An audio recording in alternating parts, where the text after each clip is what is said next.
Kristin, Kamado here. Just wanted to share with you my lovely mask and the card that I'm making. I'm not quite done for Craft Roulette episode 302.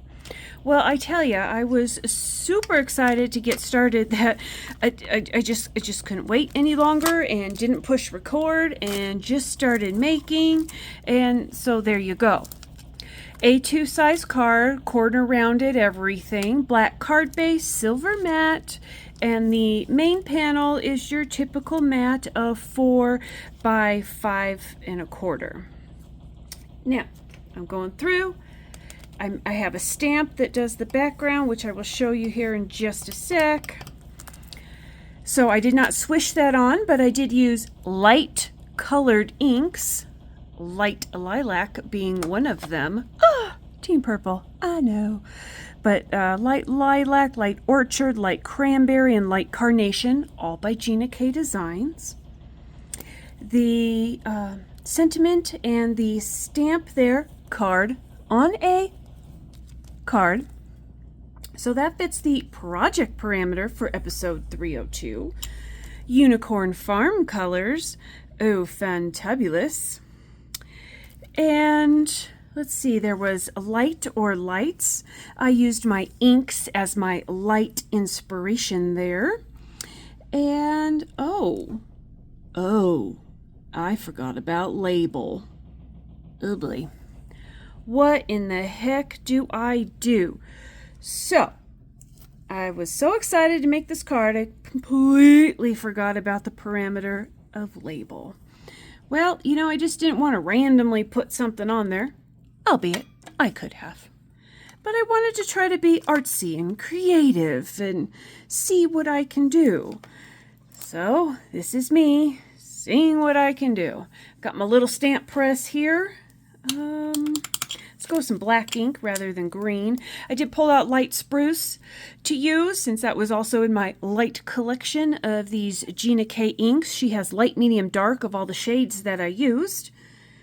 But light spruce just didn't seem to fit within the color palette. I could have, but I did not. So that's okay. Light spruce will, you know, have its turn to shine at a later date and time. So what I did, because I used this frame, which was really just a set of nesting dies that I cut out together to have a frame, because I didn't want to cover up too much of that pretty background. And wouldn't you know, that's the first time I've actually used that stamp on a card that I can recall, so I'm super excited about that. Let's do one more inking here just to be on the safe side. And well, I was like, well, I got inspired by the tabs that you would have on like the side of a file folder. You know, those kind of labels. Let's see if I have something. Oh, here we go. Might be something. A little file folder. This is a plastic one that I have. Let me take the papers out here. And you can see it kind of has the space for a label or a tab. And I'm counting the tab type portion as a label. So I had a strip of paper. And I used the largest nesting die I had to kind of put that against it and then cut it. And I'm hoping, hope upon hope, that I can finagle something to kind of resemble that label-y tab. Well, we're going to try. So here's what I kind of had in mind. I will clean up my stamp from my messy mess here. Hello. I thought that would probably go the best, and I had originally cut it out to kind of go here, but now it hangs off the edge. So do I cut like a little tabby tab here? Well, it doesn't quite fit there. It kind of hangs off over here, doesn't it? And I thought, well, it'd be cool if it could line up, but now I'm going off the card and I don't know. Let's see, maybe we can cut right up straight Okay, but then I'm going to need to come up here. Let's see how well one can cut straight. I don't think that was super straight. We'll go just a little tighter on that. Oh boy, oh boy, oh boy, oh boy, oh boy. Oh, I don't know how well. Let's see. It says hello. Curve a little. Let's add some curves to this little girl piece here, right? Yeah, that's what we're gonna go with. She fits kind of in there. Now she looks like a fish and doesn't totally blend in. Right? Should have probably moved the stamp down a little bit. Well, let's see. Get the pieces off of there. Okay.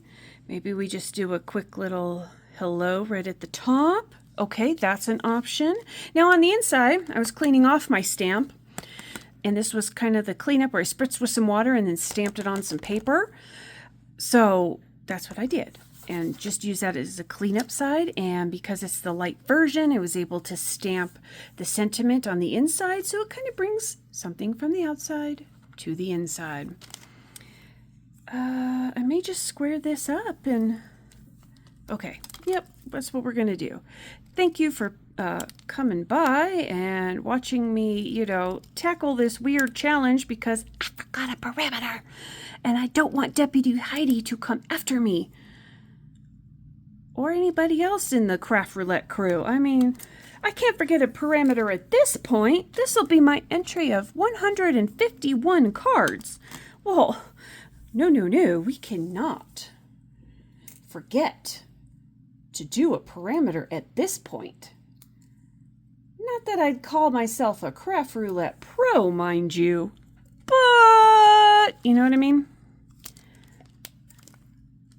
Well, that could work. I mean, it would fit really cool here, but Crafty makes everything better. Hello. I don't know, the sarcasm comes out so much right there, but maybe like a little spot right in there. Oh, look, it kind of tucks in there a little bit. Yeah, let's go with that, shall we? Okay, now if you have any other ideas for a label, let me know, because maybe I'll case my own card. Maybe if there's time, I can make a bonus card. You know, but hey, you know, that's what you get for almost forgetting a parameter at this point in the game. Okay. A little bit right there. Okay. I don't know if I want any embellishments on this one. I'm gonna look ink on my fingernail. Sheesh, can't take me anywhere. I didn't like how I colored in the heart. I just used some of the colors to pull in from there. So I stamped it on a piece of silver paper. As you can see, here's part of it. I cut it out. Let the ink dry, of course, first. Then cut it out. I cut it a little too close, so I just used a micron pen to kind of darken the lines underneath and then put that on top. So that's my secret there. I liked the look of the corner rounding, so before I was too quick to glue, I made sure to corner round all the pieces, and I think it just adds a little softness to what we have going on with the pointy line bits. Pointy lines? Pointy bits? Pointy edges? Edges. Let's go with edges. This particular die set, which, in case anyone is curious, it is from the Stamps of Life. It is a one that they've had out for some time. You can see one of the dies that I had missing there, but it's somewhere in the mess. Please do not worry. Pin Dot's Fancy Frame. Well, I was almost going to use it a label, but it said it was a frame. Well, gosh dang it, I needed something else. So, the little cute hello stamp is also from the Stamps of Life, called Pelicans to Stamp. Very much smelling like the photopolymer stamps that the Stamps of Life uses, so that's exciting. I almost thought about using hey, because, you know, hey is just kind of fun. Oh, there's the die. See, I knew it would be around, so I'll put that inside so I don't lose it. Again, light lilac, light orchid, light carnation, and light cranberry. were my colors for the parameter of light. Card on a card. This is an older stamp set from Gina K called Crafty Notes. Maybe you have it in your set. I like it. If anybody has paid attention to any cards I've made in the past, glue guns gone wild. There we go. Stampin' Up watercolor wash. So finally got to use that in my stash. I bought it, previously loved, but finally did get to use it. So there we go. I'd like to thank you all for coming by my channel today. I know this was a quickie one. If you have any suggestions, any questions, or even just want to say hi, please let me know in the comments below. And I'll talk to you on the next one. Bye!